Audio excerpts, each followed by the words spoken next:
गांव के किसान रामनाथ ने अपने खेतों की देखभाल को लेकर बहुत मेहनत की थी। वो हर साल नए तरीके सोचता था किसानी में सफलता के लिए। एक दिन उसने खेत में एक अजीब पौधा देखा। वो पौधा बिल्कुल अलग दिख रहा था, कुछ ऐसा जैसे किसी और दुनिया से आ गया हो। रामनाथ ने उसे देखकर तत्परता से उसकी खोज शुरू की। रामनाथ ने वहां एक पत्थर के निशान देखा जो इस पौधे के पास था। उसने समझा कि यह पौधा शायद इसी पत्थर की जड़ से उगा हो। उसने विचार किया कि क्या इस पत्थर का राज है और क्या इसके पीछे कोई कहानी छुपी है।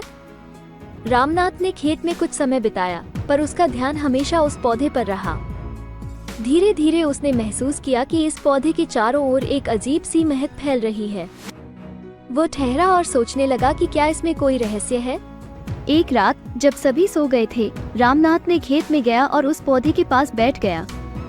वो देखने लगा कि क्या इस पौधे में कोई चमत्कार होगा। रामनाथ को एक आवाज सुनाई दी, जैसे कोई वहां उसके पास है। उसने ध्यान दिया और देखा कि एक छोटा सा द्वार है जो पौधे के पीछे था। वह अद्भुत हैरान हो गया। रामनाथ ने द्वार को खोला और अंदर देखा। वहां एक छोटा सा खजाना था। उसने उसे खोला और देखा कि उसमें सोने और चांदी के सिक्के हैं। उसने समझा कि यही वो खजाना है जिसकी खोज में वो कई सालों से था। रामनाथ ने खजाने को देखकर सोचा, क्या वह इसे खोलेगा या नहीं? क्या ये खजाना उसके भविष्य को बदल सकता है? रामनाथ ने अंत में फैसला किया कि वो खजाना छोड़ देगा।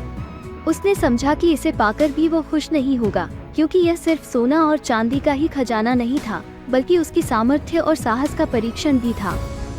रामनाथ ने खजाना छोड़ा और वापस अपने घर की ओर चला गया। उसके मन में संतोष की एक अद्भुत भावना थी, क्योंकि उसने समझा कि अक्सर जीवन का असली खजाना हमारे अंदर ही होता है।